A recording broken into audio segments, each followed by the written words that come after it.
우리가 이 세상에 살아있다고 하는 것은 아주 소중한 축복입니다. 그러나 살아있다고 하는 사실보다 더 중요한 것은 어떤 상태에서 살아가느냐 하는 것입니다. 어떤 사람은 살아있긴 합니다마는 죄를 지어 감옥에 갇힌 사람도 있을 것입니다.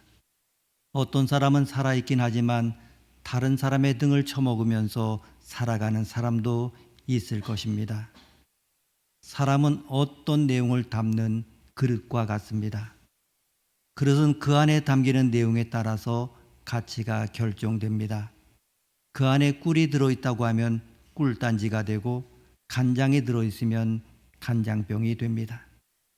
마찬가지로 우리가 사람들을 볼 때에 겉으로 보이는 사회적 성공이나 물질적 부요는 그릇의 겉모습에 불과하고 중요한 것은 그 안에 담긴 내용이 무엇이냐 하는 것입니다. 오늘 말씀은 인간의 마음속에 하나님이 없을 때 어느 정도까지 타락할 수 있는지를 보여주고 있습니다. 만일 우리가 하나님을 믿지 않을 때 어떤 상태이겠습니까? 우선 사람들의 마음속에 하나님이 안 계시다고 하면 정말 더 많은 자유의 삶을 살 수가 있을 것입니다. 즉 얼마든지 자기가 하고 싶은 것을 추구하고 또 욕망하는 것을 가질 수 있을 것입니다. 대개 사람들이 하나님을 믿지 않는 가장 큰 이유가 무엇입니까? 하나님에 의해서 간섭받고 싶지 않기 때문입니다. 하나님을 믿게 되면 하고 싶은 것도 많고 또 이 눈치 저 눈치 보지 않고 정말 이렇게 살아가야 되는데 믿고 나니까 이 눈치 저 눈치 보고 그리고 자기 욕망대로 살 수 없다고 하는 것입니다. 바로 그래서 하나님을 믿지 않고 자기 욕망대로 사려고 하는 것입니다. 사도 바울 시대에 특별히 로마 사람들 보게 되면 부족함이 없을 정도로 풍족한 물질적인 삶과 정신적인 자유를 누렸습니다. 어떤 의미에서 본다고 하면 이 로마는 인간이 만든 가장 이상적인 사회였습니다. 그런데 사도 바울은 이런 로마 사람들에 대하여 질문을 제기하고 있습니다. 과연 물질적인 풍요와 정신적 자유 가운데서 진정한 만족이 있느냐 하는 것입니다. 놀라운 것은 로마인들에게는 결코 진정한 의미의 만족이 없었습니다. 로마인들이 엄청난 물질적 풍요와 자유를 가지고 집착하는 건 무엇입니까? 성적인 쾌락이었고 술 취함과 방탕이었습니다. 그리고 바로 그들에게 찾아온 것은 삶의 허무와 권태였습니다. 이것이 바로 하나님께서 그들을 버리신 증거였습니다. 하나님의 무서운 심판은 인간을 억지로라 강요해서 바른 길로 가게 하시지 않습니다. 사람들이 정욕대로 살려고 할 때 무한정으로 정욕에 빠지게 함으로써 삶의 의미를 다 잃어버리게 하시는 것이 하나님의 심판입니다. 이것은 사람들이 술이나 마약이나 도박에 빠지는 것과 같습니다. 처음에는 이런 것들이 행복하게 해줄 것 같습니다만은 하면 할수록 더 깊이 중독이 되어 나중에는 재산을 다 탕진하게 되고 폐인이 되어 죽게 됩니다. 이것이 눈에 보이는 정도는 다를지 몰라도 마음속에 하나님이 없는 사람은 이와 같이 망하게 됩니다. 우리는 보통 죄라고 한다면 법을 어겨서 남에게 나쁜 짓을 하는 것이라 이렇게 생각합니다. 죄를 지은 사람을 감옥에 가두는 이유가 바로 남에게 더 이상 해를 끼치지 못하게 하려는 것입니다. 그러나 인간의 내면 세계를 깊이 살펴본다고 하면 마치 온갖 어물과 더러운 죄들로 가득한 호수와 같습니다. 겉보기에는 아주 잔잔하고 평화스러워 보입니다마는 그것은 죽음의 강이요 저주의 강입니다. 겉으로 보기에는 아무것도 없는 듯한데 깊은 곳에 들어가 보게 되면 거대한 괴물과 같은 사단이 거친 숨을 몰아쉬며 살고 있습니다. 그것이 내 영혼의 깊은 곳에서 내 인격을 지배하고 성격을 지배하고 내 삶을 지배합니다. 긍휼과 사랑이 있어 보이지만 조금만 더 인간의 내면의 마음을 들여다보게 되면 질투와 야망과 시기와 온갖 더러운 것들로 가득 차 있는 것을 발견하게 됩니다.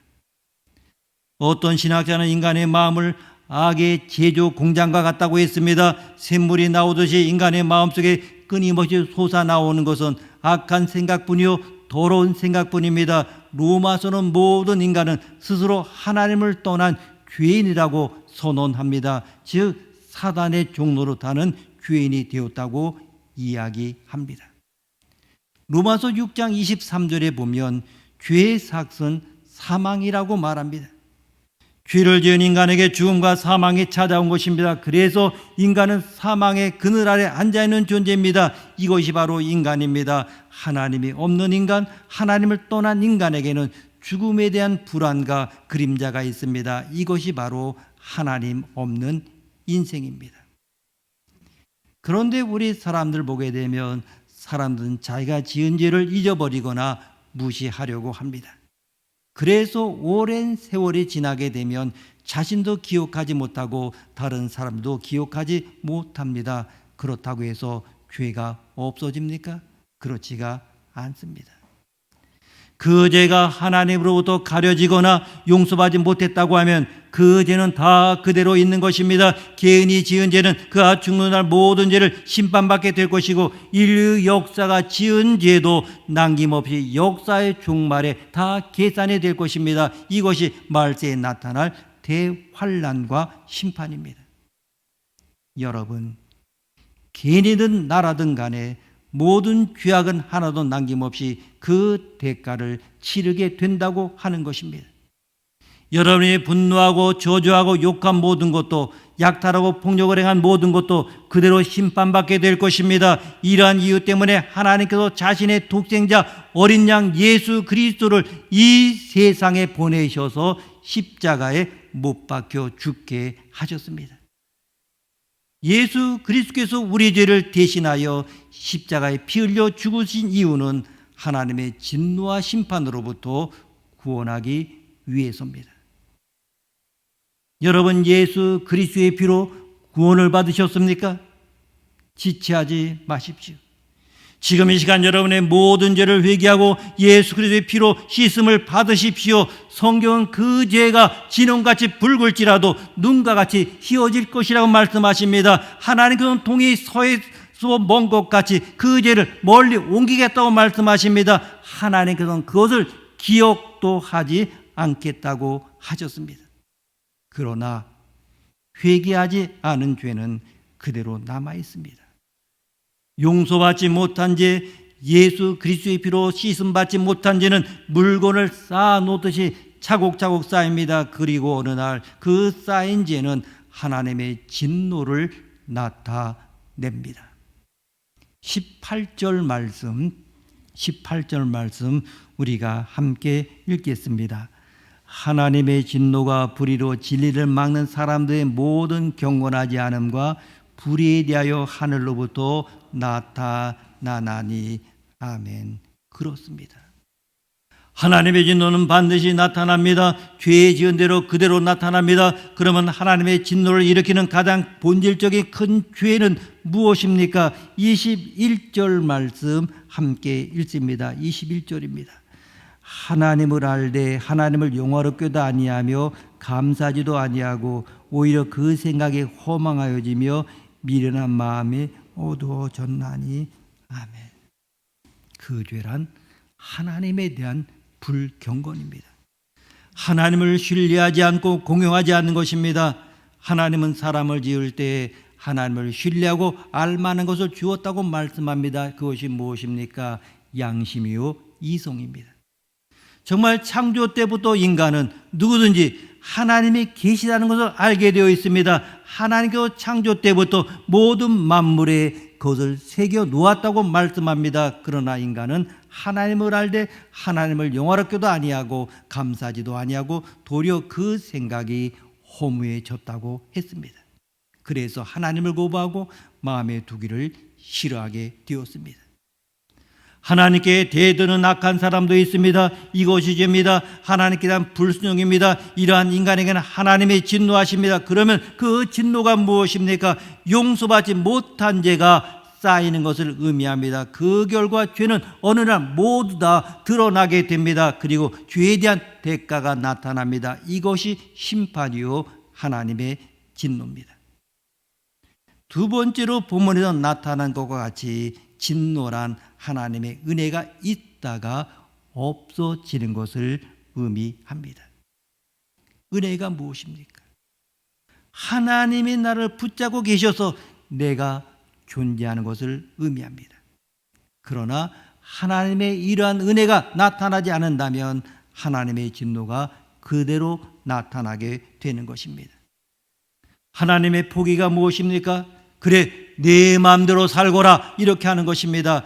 하나님의 간섭이 사랑이라고 한다면 하나님의 포기가 곧 심판입니다. 하나님의 은혜의 보호막이 사라지는 것이 저주요 심판입니다. 이것이 모든 불신자들에게 나타나는 하나님의 심판이요 진노입니다.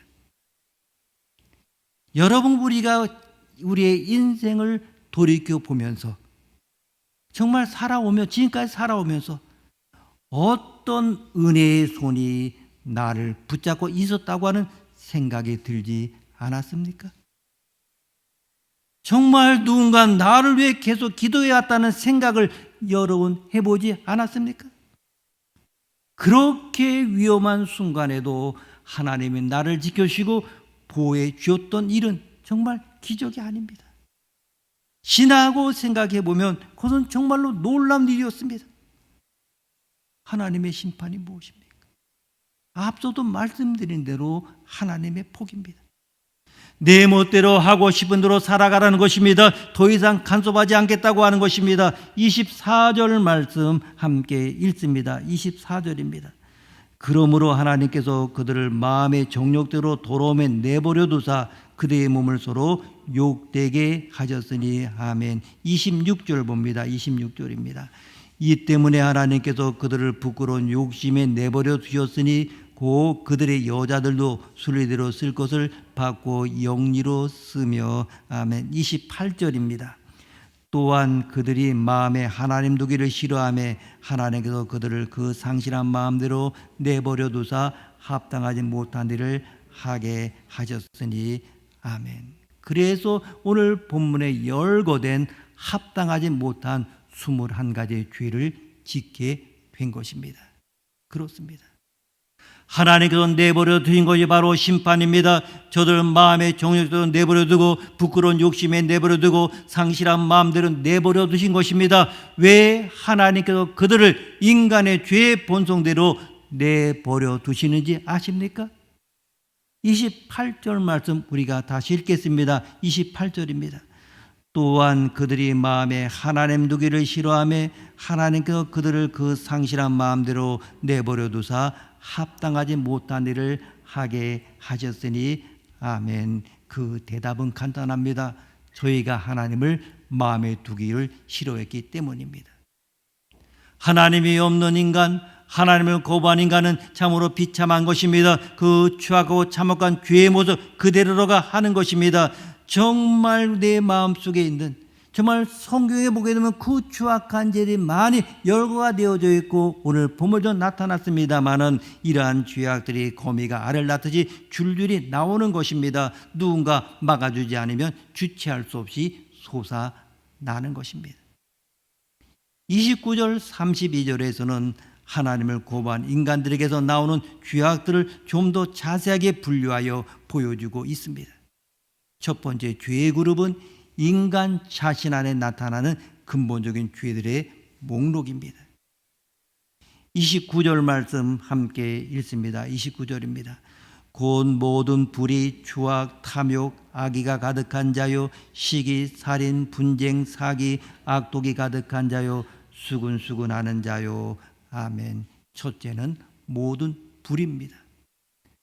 불이란 하나님의 의의 반대말로서 모든 죄를 총괄한 것입니다. 불이란 이런 의미에서 죄의 운영 체제와 같습니다. 그 인간은 불이라는 구조를 가지고 있습니다. 두 번째는 추악입니다. 추악이란 불이라고 하는 뿔에서 나오는 악의 모습입니다. 그래서 악을 보며 기뻐하고 악이 활개치는 것을 보게 되면 더 좋아합니다. 그 악 때문에 고통 겪는 사람들을 보며 고소해합니다. 세 번째는 탐욕입니다. 악의 결과는 탐욕으로 나타납니다. 더 많이 가지고 더 많이 소유하려는 욕망입니다. 인간은 욕망 덩어리입니다. 탐욕을 충족시키기 위해서는 어떤 희생과 대가를 치르는 것을 두려워하지 않습니다. 그리고 네 번째는 악의입니다.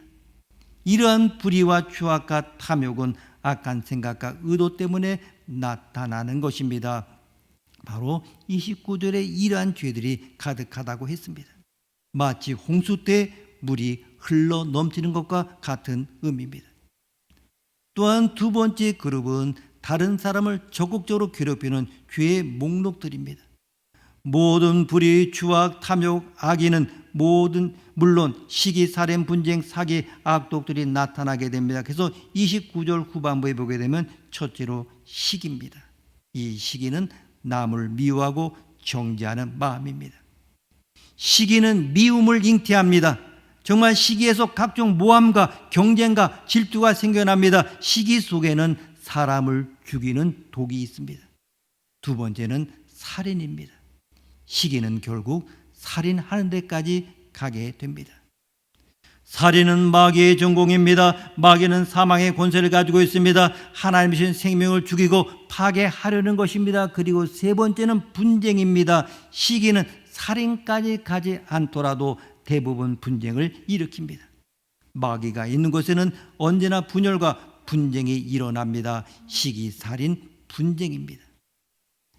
하나님의 성령이 있는 곳에는 일치와 화해를 가지고 오는 반면에 마귀가 있는 곳에는 언제나 분열과 분쟁이 있습니다.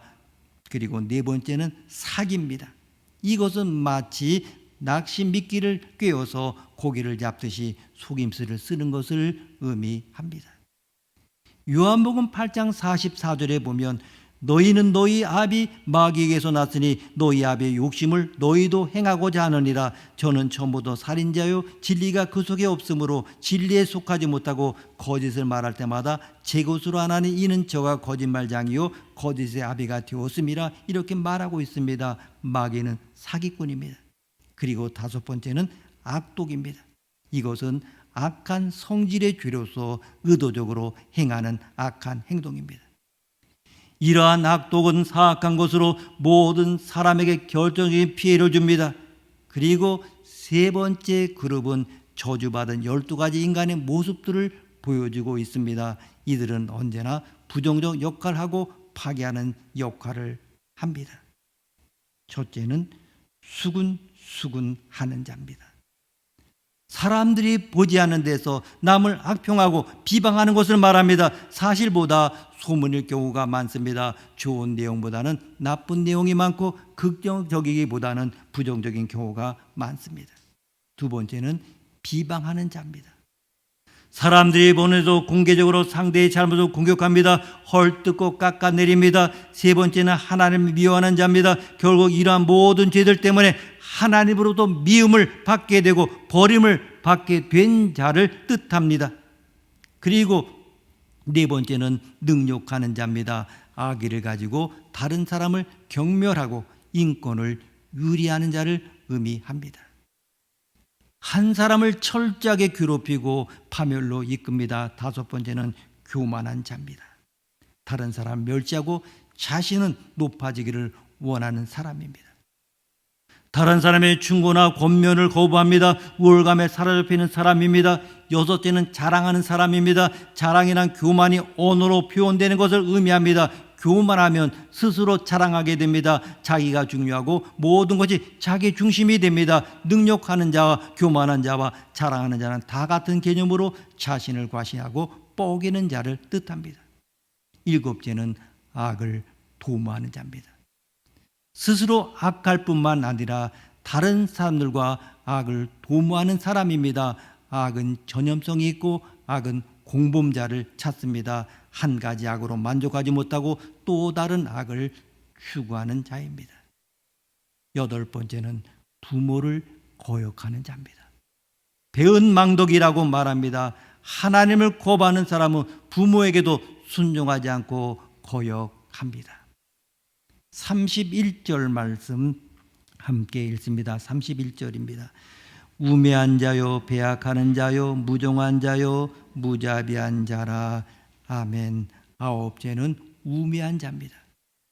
그는 어리석기 때문에 하나님을 거부하고 하나님을 멸시합니다. 하나님을 상실하면 사람은 우둔하게 되어 판단력이 사라지게 됩니다. 10번째는 배약한 자입니다. 약속을 쉽게 깨뜨리고 지키지 않는 사람입니다.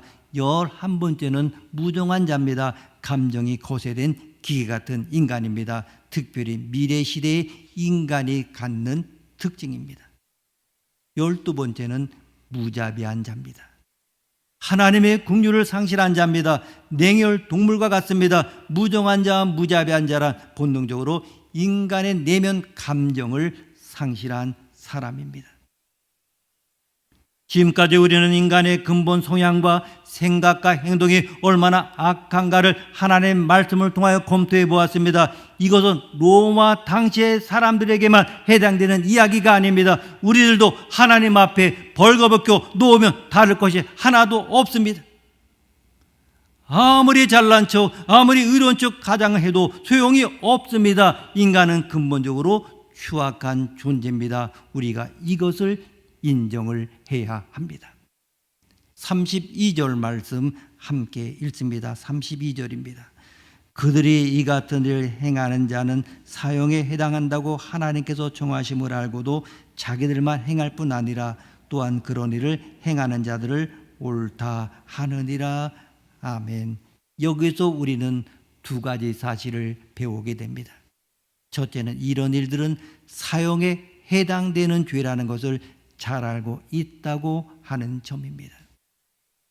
이것은 로마서 1장 19절에서 말한 것과 같이 하나님은 알만한 것이 저희 속에 있다고 말씀하셨습니다. 그렇습니다. 몰라서 짓는 죄가 아닙니다. 다 알면서 짓는 죄들이요, 의도적으로 짓는 죄입니다. 이런 죄들은 마귀로부터 오는 것이고 궁극적으로 하나님께서 사형에 해당되는 죄로 정했다는 사실을 이미 다 알고 있다는 점입니다.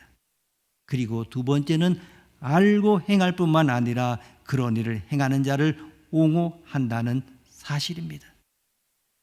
알고 죄를 지을 뿐만 아니라 한 걸음 더 나가서 그러한 죄를 짓는 사람을 옳다고 옹호하고 있다고 하는 것입니다. 이 얼마나 사악하고 간교한 모습입니까? 이것은 의도적인 반역이요 하나님에 대한 도전입니다.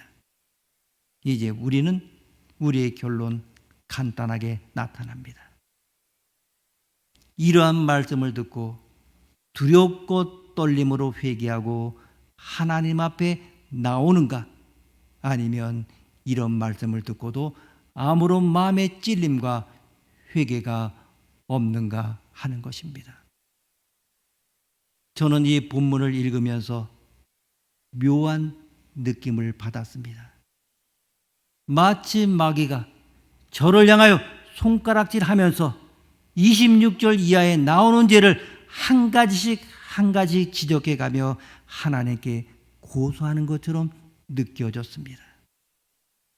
그러나 저는 이 처절한 절망 앞에서도 세 가지 은혜를 놓고 감사하지 않을 수 없습니다.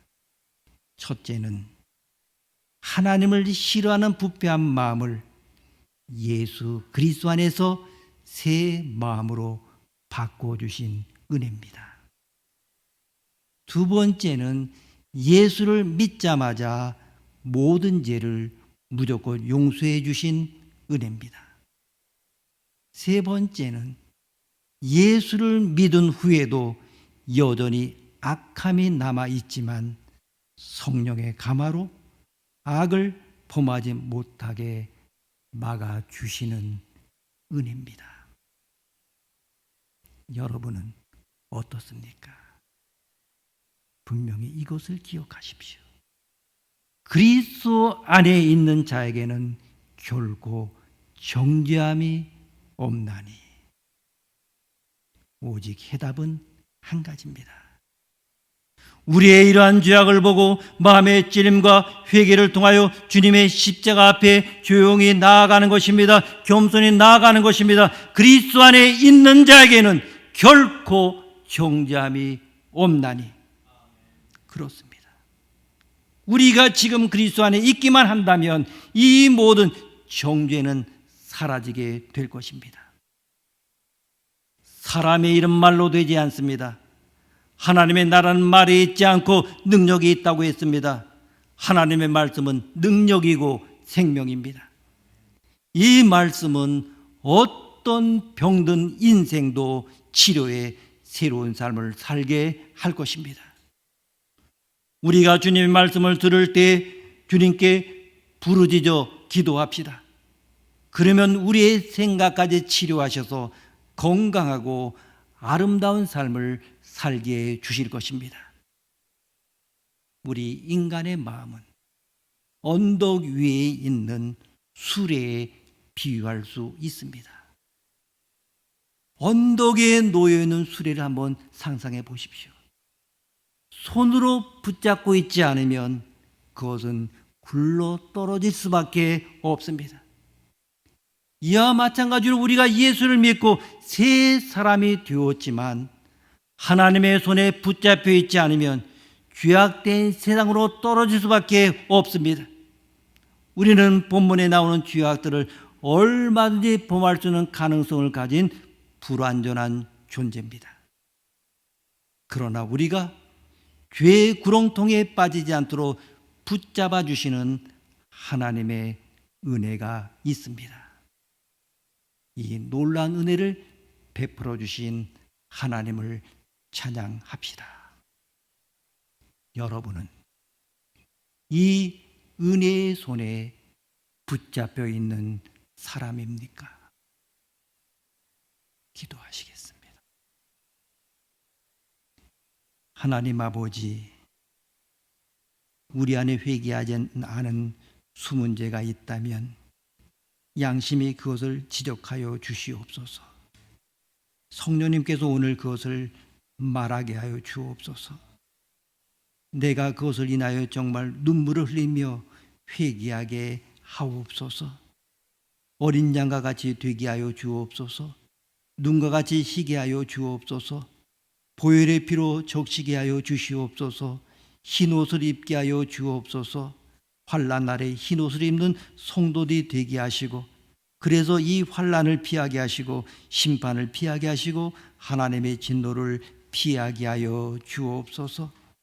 하나님 아버지, 주님께서 오늘 하나님 없는 인간들이 짓는 21가지 죄를 보여주셨습니다.